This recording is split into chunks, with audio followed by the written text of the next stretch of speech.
Assalamualaikum warahmatullahi wabarakatuh. Salam sejahtera buat kita semua. Semoga kita semua dalam keadaan sehat jasmani dan rohani, tidak kekurangan satu apapun. Amin ya robbal alamin. Oke, Mimin akan melanjutkan cerita Liontin Giok Naganya. Tapi seperti biasa, bantu dulu tekan tombol like dan berkomentar juga Tuan dan Nona. Terima kasih sesudah dan sebelumnya. Bab 1881 sampai bab 1884.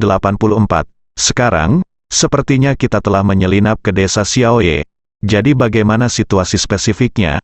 Mari kita mewawancarai penduduk desa di desa Nanju secara diam-diam. Terima kasih kepada biksu karena telah mencuci rambutmu dengan bersukacitalah dan roket besar. Terima kasih. Kemudian, pria botak itu diam-diam mendekati Zhang Cuihua. Dan menantu perempuannya diam-diam mengangkat ponselnya dan menyiarkan langsung. Pria botak itu bertanya kepada Zhang Cuihua, "Bibi, apa yang sebenarnya terjadi?" Zhang Cuihua mencubit pinggangnya dan meludahinya. "Apalagi yang terjadi? Apakah kamu perlu mengatakan ini? Hanya kelompok Ye Chong yang menindas orang-orang. Kamu bilang dia menghasilkan begitu banyak uang setiap tahun. Kenapa dia harus memberi kita lebih banyak?" Beberapa penduduk desa di sebelahnya juga berkata, "Benar, bos besar di luar mengatakan ini adalah eksploitasi tenaga kerja kita. Dia menggunakan tanah kami, menggunakan kami untuk bekerja, dan kemudian memberi kami sejumlah kecil uang, dan menghasilkan banyak uang untuk dirinya sendiri. Menurut Anda betapa tidak tahu malunya orang ini?" Saat dia berbicara, Ye Chong dan Tang Men sudah berjalan mendekat. Sekelompok orang dengan cepat mengepung Ye Chong. "Izinkan saya memberitahu Anda, Kepala Desa Ye, jika Anda tidak memberi kami kenaikan sewa hari ini, kami akan menghentikan kerjasama kami dan melakukannya sendiri," kata Zhang Cuihua. "Itu benar, kami bisa menghasilkan lebih banyak uang dengan bekerja sendiri daripada bekerja denganmu." Ye Chong tidak menjawab, tetapi membuka pintu kantor desa dan berjalan ke ruang tamu bersama semua orang. Ye Chong duduk di kursi di ruang konferensi, Tang Chun berdiri di sampingnya, dan penduduk desa berdiri di hadapan Ye Chong. Pada saat ini, pria botak itu diam-diam mengarahkan ponselnya ke Ye Chong, mencoba mendapatkan informasi langsung. Ye Chong mendengus dingin dan melirik ponsel pria botak itu. Terdengar ledakan dan ponsel pria botak itu pecah. Saat ini, Zhang Cuihua meletakkan tangannya di pinggangnya dan melangkah maju. "Kepala Desa Ye, kami tidak akan membicarakan tentang uang tambahan. Kami di sini hanya untuk meminta lebih banyak uang kami kali ini. 3 kali lipat sewanya, tidak ada yang kurang. Jika tidak, kami akan mengakhiri kerjasama, lakukan sendiri." Tang Men berkata, "Bukankah saya sebelumnya menaikkan sewa untuk Anda? Mengapa Anda tidak tahu caranya puas? Jangan terlalu banyak." "Haha, kamu gadis kecil tidak mendengarkan apa yang kamu katakan. Kamu mendapat banyak uang, mengapa kamu harus memberi kami lebih banyak, bukankah begitu?" Tang Men berkata, "Kewajiban apa yang harus kami berikan kepadamu lebih banyak? Sekarang kami sudah memberimu cukup. Dan jangan lupa, bahan baku obat-obatan di desamu, termasuk air, listrik, dan jalan di desamu, semuanya sudah dibangun oleh Ye Chong sendiri. Bukankah ini biayanya? Bah, kamu melakukannya untuk Li Zhenhua sendirian. Bukankah dia kakekmu? Kamu harus melakukan hal-hal ini, dan kami tidak memaksamu melakukannya. Jadi mengapa haruskah kita disalahkan?" kata Zhang Cuihua. Tang Men sangat marah hingga dia tidak bisa berkata-kata. Kamu, bagaimana kamu bisa mengatakan hal seperti itu? Berhenti bicara omong kosong, kami di sini untuk menaikkan harga sewa hari ini, katakan saja kepada kami apakah akan dinaikkan atau tidak, kata Zhang Cuihua. Tang Men melanjutkan, "Sewa yang saya berikan kepada Anda di awal adalah 2 kali lipat harga pasar. Anda datang ke sini untuk membuat masalah beberapa hari yang lalu, dan saya menaikkannya sebesar 10% untuk Anda, yaitu 3 kali lipat harga pasar. Sekarang Anda masih belum puas, apakah Anda ingin menambahkan lebih banyak? Berhenti berbohong di sini. Apakah tanah kami adalah tanah biasa? Ini adalah ladang spiritual. Apakah Anda membandingkannya dengan harga pasar? Berhentilah membodohi kami," kata Zhang Cuihua. "Hanya saja, jangan menggertak kami karena tidak tahu apa-apa. Kamu memiliki hati nurani yang buruk pada saat ini, Ye Chong menepuk Tang Men dan memberi isyarat agar Tang Men duduk terlebih dahulu. Lalu, Ye Chong berdiri. Dia tidak pemarah dan lemah seperti Tang Men. Dia berkata dengan dingin, "Kamu benar. Sebidang tanah itu memang ladang spiritual, tapi jangan lupa siapa yang mengubah sebidang tanah itu menjadi ladang spiritual. Kalau bukan karena aku, kita tidak akan bisa bercocok tanam di sebidang tanah itu. Saya di sini untuk memberitahu Anda, karena saya memiliki kemampuan untuk mengubah tanah itu menjadi ladang spiritual, maka saya juga memiliki kemampuan untuk mengubahnya menjadi gurun. Benarkah ingin mengakhiri kerjasama? Oke, tidak masalah, saya akan melakukannya besok. Ubah menjadi gurun, dan Anda bisa mengejar siapapun yang Anda suka. Juga, karena Anda ingin mengakhiri kerjasama, maka mari kita lakukan secara menyeluruh. Saya akan merobohkan semua fasilitas air, listrik, dan jalan di desa. Karena kamu mau, aku tidak punya masalah untuk kembali ke kehidupan lamaku." Mendengar kata-kata kasar Ye Chong, penduduk desa Nanju yang bodoh ini tercengang. "Bagaimana ini bisa dilakukan? Mengapa Anda ingin merobohkannya?" kata Zhang Cuihua. Ye Chong berkata, "Saya menghabiskan uang untuk membangunnya. Saya akan membangunnya jika saya mau, dan menghancurkannya jika saya mau. Bisakah Anda mengendalikannya? Jangan biarkan dia menakuti orang. Jika dia melakukan ini, Dia akan kehilangan lebih banyak, kata Zhang Cuihua. Padahal, bos besar yang datang ke desa Nanju untuk diperiksa sudah menghitung biayanya. Jika kontrak benar-benar diputus, Ye Chong harus membayar lebih banyak lagi. Oleh karena itu, penduduk desa ini datang untuk menimbulkan masalah dengan tidak hati-hati. Ye Chong tersenyum dan berkata, "Ya, saya memang akan kehilangan uang, tapi saya tidak akan melakukannya lagi. Saya lebih suka membuang uang itu daripada memanfaatkan Anda serigala bermata putih." Begitu Ye Chong mengatakan bahwa dia tidak melakukannya, tidak peduli kehilangan uang, penduduk desa ini menjadi mati rasa. Mereka semua berada di perahu yang sama, dan mereka semua saling memandang, tidak tahu harus berbuat apa. "Kepala desa Ye, kamu terlalu kejam, apakah kamu tidak membuat kami mati?" kata Zhang Cuihua. Ye Chong mengangkat bahu dan berkata, "Kamu mencari kematianmu sendiri, apa hubungannya denganku?" Penduduk desa ini semua adalah pengganggu yang takut pada yang kuat. Ketika mereka melihat Ye Chong begitu kejam, mereka menjadi terintimidasi. Beberapa penduduk desa mendiskusikannya, dan kemudian Zhang Cuihua berkata, "Oke, ayo kita lakukan, kami tidak akan memutuskan kontrak." Dengan itu, penduduk desa hendak pergi, berhenti, Ye Chong menghentikan mereka. Apalagi yang kamu lakukan?" tanya Zhang Cuihua. Ye Chong berkata, "Karena kamu bilang ingin mengubah sewa, aku memikirkannya dan memang perlu mengubahnya." Semua orang tercengang. "Apa artinya ini?" Ye Chong melanjutkan, "Sewa tanah yang saya berikan kepada Anda sebelumnya benar-benar terlalu tinggi. Mulai hari ini, sewa tanah untuk semua penduduk desa di desa Nanju akan didasarkan pada harga pasar terpadu. Tidak ada 1 sen pun yang akan dibayarkan." Semua orang adalah tercengang. Yang berarti bukannya naik, sewa mereka malah turun 3 kali lipat. Bagaimana ini bisa dilakukan? Mengapa Anda ingin mengubah kontrak yang telah disepakati sebelumnya? Bukankah maksud Anda tidak menepati janji? Kata Zhang Cuihua. Ye Chong tersenyum dan berkata, "Bukankah ini yang kamu minta untuk diubah? Kenapa? Kamu bisa mengubahnya? Tidak bisakah aku mengubahnya?" Penduduk desa di desa Nanju meledak, tidak, kamu bertindak terlalu jauh. Itu benar, maukah Anda membiarkan kami hidup?" Ye Chong berkata, "Kalian yang tidak tahu berterima kasih. Saya tidak peduli apakah Anda hidup atau mati. Saya akan memberitahu Anda hari ini bahwa sewa akan diubah, atau kami akan mengakhiri kontraknya dan saya akan menariknya. Semua investasi dan konstruksi di desa Nanju, Anda membuat pilihan sendiri." Kepala desa Ye, ini tidak baik. Jangan lupakan kakekmu, dia adalah kepala desa kami, dia tidak bisa membiarkanmu melakukan ini. Itu dia, kita semua mengadakan kencan buta. Di desa, bagaimana bisakah kita melakukan ini? Ye Chong berkata sambil tersenyum, kencan buta di pedesaan. ketika Anda baru saja menuduh saya dengan sangat masuk akal, apakah Anda masih ingat bahwa kita sedang kencan buta di pedesaan? Semua orang terdiam.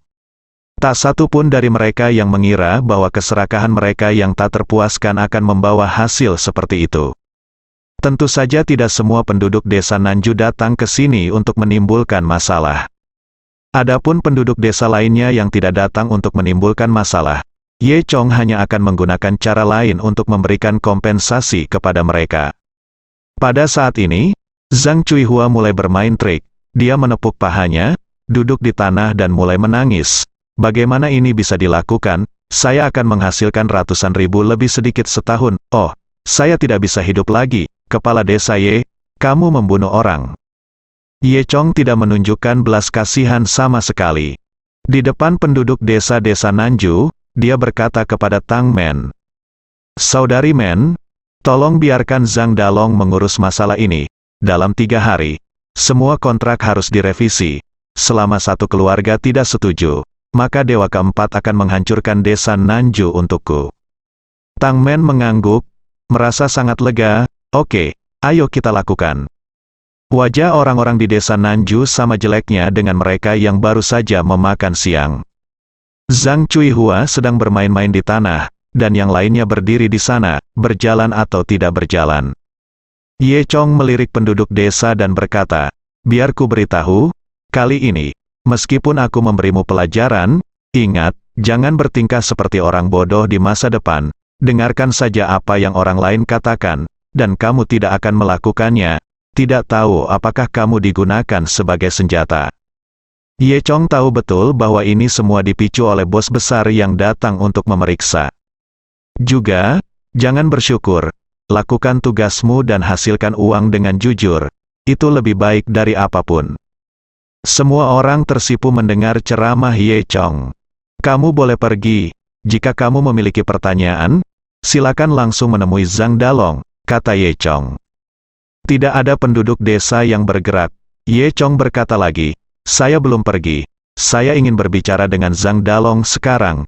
Bagaimana kalau saya menemukannya?" Sebelum Zhang Dalong mengikuti Ye Chong, dia adalah seorang bajingan terkenal di desa Nanju. Penduduk desa ini tidak takut orang jujur seperti Tang Men dan Ye Chong, tapi mereka lebih takut pada naga besar ini. Setelah mendengar bahwa Zhang Dalong akan datang, penduduk desa sangat ketakutan sehingga mereka segera pergi dengan rasa malu. Zhang Cuihua juga segera bangkit dari tanah dan pergi. Segera, hanya Ye Chong dan Tang Men yang tersisa di ruangan itu. Di masa depan, orang-orang yang tidak tahu berterima kasih ini tidak akan bisa memberi mereka pandangan yang baik. Ye Chong berkata, "Mereka menindas yang lemah dan takut pada yang kuat." Tang Men mengangguk. "Xiao Chong, kamu masih yang terbaik.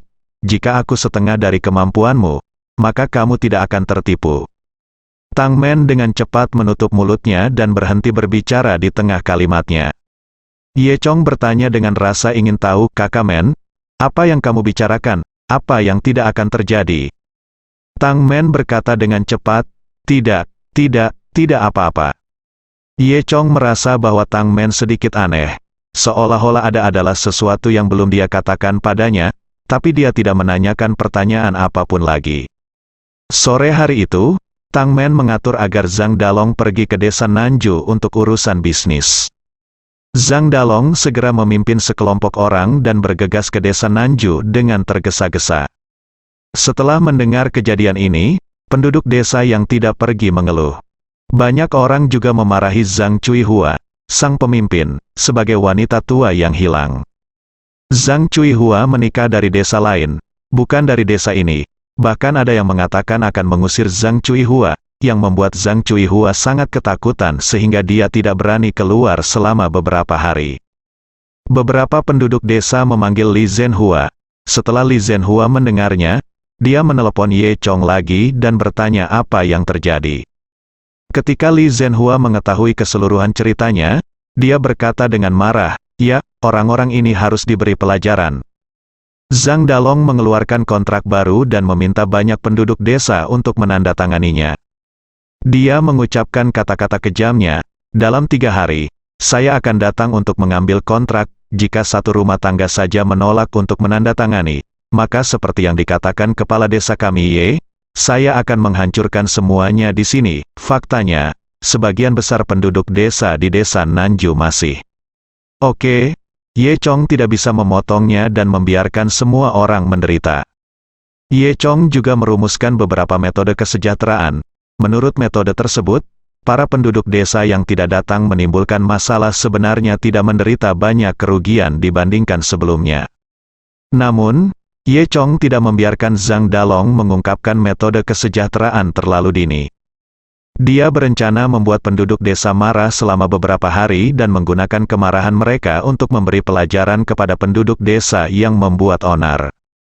Kemudian, ketika Zhang Dalong pergi untuk mengambil kontrak baru 3 hari kemudian, dia akan memberitahu semua orang tentang metode kesejahteraan yang baru. Tentu saja, manfaat baru ini hanya untuk penduduk desa yang tidak datang untuk menimbulkan masalah. Penduduk desa yang membuat onar tidak dapat menikmatinya.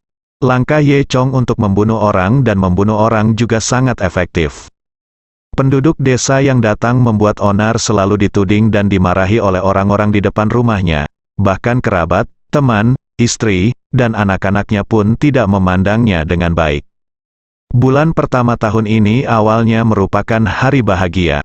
Namun warga desa Nanju ini hanya bisa terlihat sedih karena mencari kematian, seperti tikus yang menyeberang jalan. Ye Chong juga tidak menunjukkan belas kasihan kepada orang-orang yang tidak tahu berterima kasih ini. Pada hari ini, Zhang Cuihua dan beberapa wanita tua lainnya yang pergi membuat masalah diam-diam keluar ketika tidak ada orang di jalan dan berkumpul di pintu masuk desa untuk mendiskusikan solusinya. Zhang Cuihua juga membawa suaminya yang tidak berguna. Apa yang harus kita lakukan? Apakah kamu sudah menandatanganinya? Zhang Cuihua bertanya pada yang lain.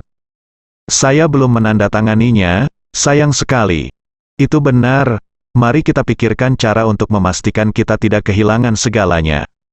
Ye Chong, bocah kecil itu sangat menjijikkan, dia sangat tak tahu malu, dia harus dihukum. Beberapa wanita tua berkicau, kalau tidak, lupakan saja. Lebih baik menyewa daripada tidak sama sekali, kata suami Zhang Cuihua. Zhang Cuihua meraih telinganya dan berkata, diam, kamu orang tua yang tidak berguna. Saat dia berbicara, 5 van hitam tiba-tiba melaju ke pintu masuk desa. Mobil berhenti, dan keluarlah sekelompok pria jangkung dan berotot. Mereka semua mengenakan jaket kulit hitam, sekilas terlihat jelas bahwa mereka bukanlah orang baik.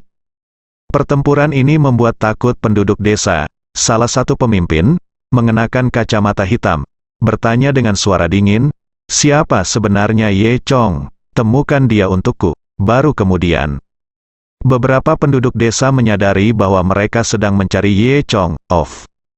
Zhang Cuihua memutar matanya dan berpikir dalam hati, orang-orang ini tidak terlihat seperti orang baik. Mereka pasti orang-orang tidak bermoral yang diprovokasi bajingan kecil Ye Chong di luar. Mereka datang ke sini untuk membalas dendam pada Ye Chong. Memikirkan hal ini, Zhang Cuihua tertawa. Berkata, oh, saudara-saudara, Anda berada di tempat yang salah. Kami berada di desa Nanju, dan Ye Chong berasal dari desa Xiaoye. Setelah mendengar ini, pria kuat berkacamata hitam itu mengutuk bah. Apa sial? Tanpa diduga, saya pergi ke tempat yang salah. Bagaimana menuju ke desa Xiaoye? Suami Zhang Cuihua ingin menghentikan Zhang Cuihua, tetapi Zhang Cuihua melotot tajam dan tidak berani berbicara. Zhang Cuihua berkata dengan cepat, saudaraku, bagaimana kalau ini, aku akan mengantarmu ke sana. Kami juga punya dendam terhadap Ye Chong. Anak itu bukan hal yang baik. Saudaraku, jika kamu bisa menghadapinya, kami semua akan bahagia. Lalu, Zhang Cuihua membawamu bersamanya. Sekelompok orang ini pergi ke desa Xiaoye untuk mencari Ye Chong. Awalnya, suami Zhang Cuihua tidak mau datang. Akibatnya, Zhang Cuihua meraih telinganya dan menariknya ke dalam mobil. Ada sekitar 30 orang dalam 5 van, dan kerumunan itu gelap dan mengancam. Melihat adegan ini, Zhang Cuihua menyombongkan diri dan berkata, kamu bilang jika mereka memukuli Ye Chong sampai mati, uang sewa kita tidak perlu diturunkan, suami. Zhang Cuihua sedikit takut, kalau tidak, sebaiknya kita lupakan saja, Zhang. Cui Hua dia meludah. Tidak ada gunanya. Apa-apaan ini? Ye Chong pantas mati. Dia berani memberi kita uang, pria kuat berkacamata hitam itu duduk di depan dan melirik Zhang Cui Hua melalui kaca spion. Dia tidak menyangka wanita pedesaan ini benar-benar kejam. Meskipun dia tidak tahu dendam apa yang dia miliki terhadap Ye Chong, sepertinya itu karena masalah sewa. Lalu meminta seseorang mati hanya demi membayar sewa memang bukan orang biasa. Pria kuat berkacamata hitam itu memasang ekspresi jijik di wajahnya. Pada saat yang sama, di pintu masuk desa Xiaoye, sebuah mobil sport Porsche diparkir di sana. Ada seseorang yang duduk di dalam mobil, itu adalah Sun Changhong yang pernah ke sini sebelumnya. Sun Changhong sedang duduk di dalam mobil saat ini, melihat sekeliling dengan cemas, dengan sedikit kebingungan di wajahnya. Kemudian dia mengeluarkan ponselnya dan menelepon. "Halo, di mana kamu bajingan?" Saya mendengar suara di telepon berkata, "Saudaraku, tidak, maaf, kami salah arah dan lari ke desa Nanju, dan kami sekarang menuju desa Xiaoye. Kita akan tiba di sana dalam waktu setengah jam." Sun Changhong mengutuk, "Sampah yang tidak berguna, cepatlah." Setelah menunggu 20 menit, Fan akhirnya tiba dan bertemu Sun Changhong. Setelah itu, Sun Changhong mengantar yang lain ke pintu rumah Ye Chong. Pria kuat berkacamata hitam mendorong Zhang Cui Hua keluar dan berkata, "Pergi dan panggil Ye Chong keluar." Sekarang Zhang Cui Hua mendapat dukungan dari orang-orang ini di belakangnya. Dia menganggap orang-orang ini sebagai miliknya, dan dia menjadi lebih berani. Dengan mengatakan itu, Zhang Cui Hua berlari langsung ke pintu rumah Ye Chong, meletakkan tangannya di pinggangnya, dan berteriak, "Ye Chong, keluarlah, bukankah kamu begitu hebat kemarin? Tidakkah kamu ingin memberi kami uang kita? Hari ini saya akan melihat apakah Anda berani." Pada saat ini, Ye Chong sedang duduk di kamar, memikirkan cara membujuk Tang Chun agar sehat. Jika tidak, Sin Sin akan mengganggunya sampai mati. Saya sedang melamun ketika tiba-tiba saya mendengar seseorang berteriak di luar. Ye Chong melihat melalui jendela dan melihat bahwa itu adalah Zhang Cui Hua. Di belakang Zhang Cui Hua, masih ada sekelompok orang yang berdiri. Ye Chong melihat lebih dekat kelompok orang ini, dilihat dari ukuran dan penampilan mereka semua adalah preman. Selain itu, Ye Chong juga menemukan ada 1 atau 2 prajurit di antara mereka. Barisan seperti itu bukanlah sesuatu yang dapat ditemukan oleh Zhang Cui Hua. Belakangan, Ye Chong melihat Porsche yang dikenalnya. Meski Porsche sudah diperbaiki, samar-samar Anda masih bisa melihat bekas-bekas dirobohkan oleh Ye Chong. Ye Chong tersenyum, dan kemudian dia menyadari bahwa Sun Changhong lah yang datang ke sini untuk membalas dendam. Zhang Cui Hua terus berteriak, "Keluar, jika Anda memiliki kemampuan untuk menurunkan harga sewa, keluarlah jika Anda memiliki kemampuan. Keluarlah jika Anda memiliki kemampuan, saya tahu kamu ada di rumah." Teriakan ini mengingatkan Ye Jiangwo, Li Sujuan dan orang lain di ruangan itu. Ketika mereka melihat pertempuran di luar, mereka semua ketakutan. Ye Chong berjalan ke bawah dan ketika dia hendak keluar, Li Sujuan menghentikannya. "Nak, apa yang tidak mungkin terjadi? Sepertinya mereka bukan orang baik. Saya menelepon Zuzu dan dia akan tiba di sini sebentar lagi." Zuzu mengacu pada Zhang Tiezu, Kapten Keamanan Desa. Ye Chong tersenyum dan berkata, "Bu, jangan khawatir, aku akan baik-baik saja." Setelah mengatakan itu, Ye Chong berjalan keluar. Ketika Zhang Cui Hua melihat penampilan Ye Chong, dia menunjuk ke hidung Ye Chong dan mengutuk. "Ye Chong, bukankah kamu begitu hebat kemarin? Apakah kamu melihat bahwa orang-orang ini mendukung saya hari ini? Saya menyarankan Anda, jangan lakukan ini di masa depan. Lakukan hal yang tidak bermoral, cepat dan naikkan uang sewa kita kembali. Dengarkan aku, mungkin kamu tidak akan mati hari ini. Jika tidak, jangan salahkan aku, sebelum..." Zhang Cui Hua menyelesaikan kata-katanya, dia diperkosa dengan kacamata hitamnya. Han mendorongnya menjauh dan berkata, "Dasar jalang, kamu benar-benar tidak bisa bicara omong kosong." Zhang Cui Hua didorong dan terhuyung, jatuh ke tanah, tetapi dia tidak berani mengatakan sepatah kata pun. Apakah kamu Ye Chong? Tanya pria kuat berkacamata hitam itu. Ye Chong mengangkat bahu, menganggapnya sebagai persetujuan. Kali ini, Sun Changhong menurunkan kaca jendela mobil. Dia menghadap Ye Chong dengan ekspresi bangga di wajahnya, kakak ipar. Aku bilang aku akan kembali lagi. Hehe, hari ini aku ingin melihat apakah kamu bisa menghentikanku bersama Yuan Yuan. Saat dia berbicara, itu sekelompok pria besar telah mengepung Ye Chong. Ye Chong memandang orang-orang ini, tersenyum, dan berkata, kamu benar-benar ingin mengambil tindakan. Hei, mengapa kamu takut? Lalu berlutut dan minta maaf kepada Tuan Muda Sun kita, kata pria kuat berkacamata hitam. Saat dia berbicara, dia mendengar suara keras datang dari jauh, aku, Cao, siapa yang berani menyentuh kepala desa kita? Kemudian, Zhang Tiezu dan sekelompok orang terlihat berlari dengan tergesa-gesa.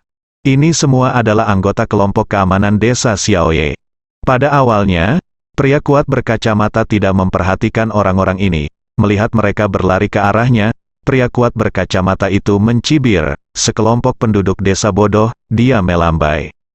Kepada anak buahnya, ini aku pergi, hancurkan mereka semua. Segera setelah itu, semua pria kuat berkacamata hitam juga bergegas maju. Tak lama kemudian, kedua kelompok itu bersatu dan mulai berkelahi. Para pengawal di desa Xiaoye semuanya dilatih melalui berbagai sumber daya Ye Chong, dan mereka semua adalah prajurit tingkat kuning paling rendah. Bahkan ada prajurit tingkat Xuan seperti Zhang Tiezu. Bagaimana orang-orang kuat berkacamata hitam itu bisa menjadi lawan mereka? Dalam waktu kurang dari setengah menit, seluruh anak buah Sun Changhong terjatuh ke tanah, satu demi satu dipukuli dengan sangat parah, dengan hidung memar dan wajah bengkak, serta melolong seperti hantu. Pria kuat berkacamata juga jatuh ke tanah, dan kacamata hitamnya terjatuh. Zhang Cuihua yang sedang berdiri menggigil ketakutan melihat pemandangan ini. Suaminya yang masih berada di dalam mobil sangat ketakutan hingga menutupi kepalanya. Sun Changhong juga gemetar hebat saat duduk di dalam mobil. Ia segera menutup jendela dan mencoba menyalakan mobil dan melarikan diri. Namun karena tangan saya terlalu gemetar, saya mencoba beberapa kali tetapi gagal menghidupkan mobil. Saat ini, saya hanya mendengar suara dong dong dong yang mengetuk jendela mobil. Pada titik tertentu, Ye Chong sudah berjalan ke mobilnya. Sun Changhong sangat ketakutan hingga wajahnya menjadi pucat. Keluarlah, atau aku akan masuk dan menangkapmu, kata Ye Chong.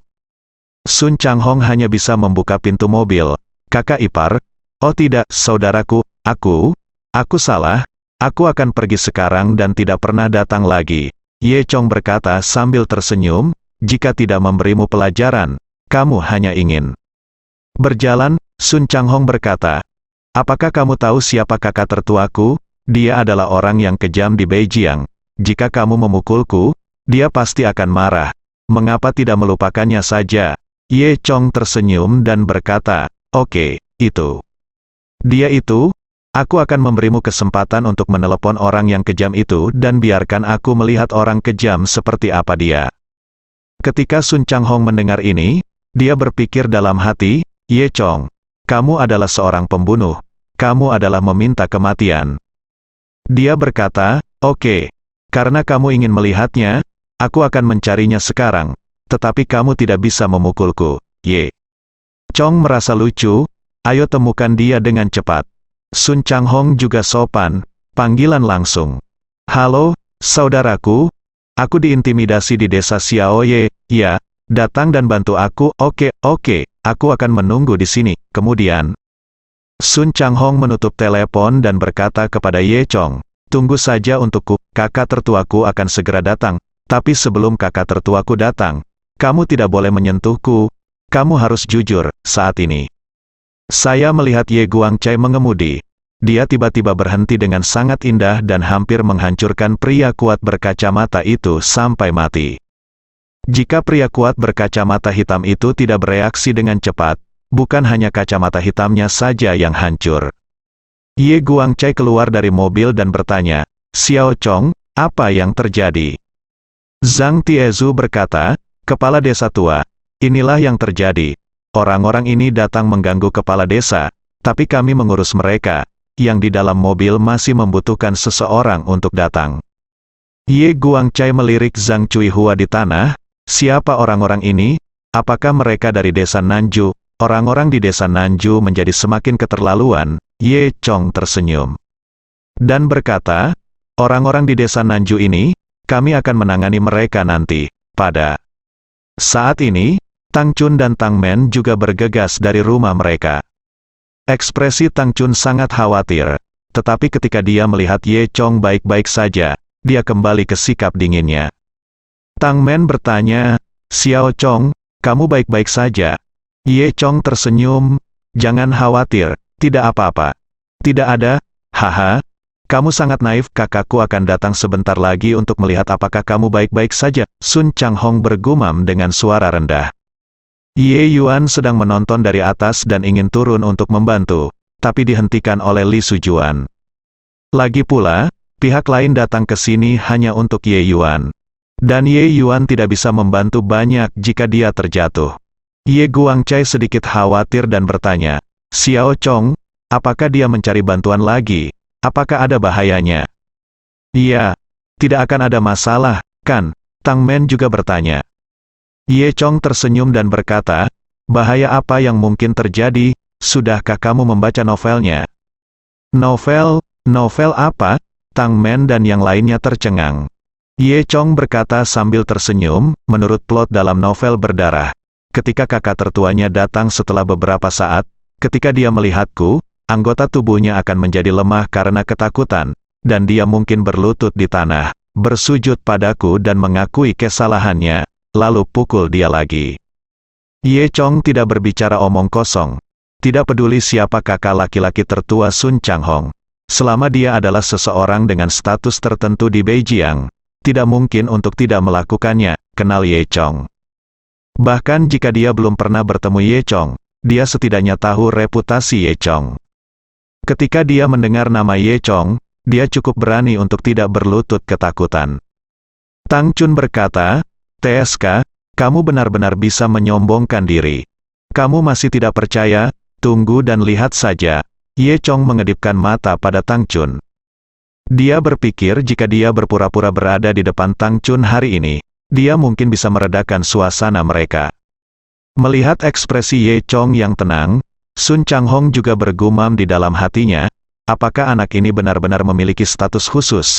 Apakah itu berarti kakak tertua saya ada di sini dan saya benar-benar harus berlutut padanya, maka saya akan sengsara.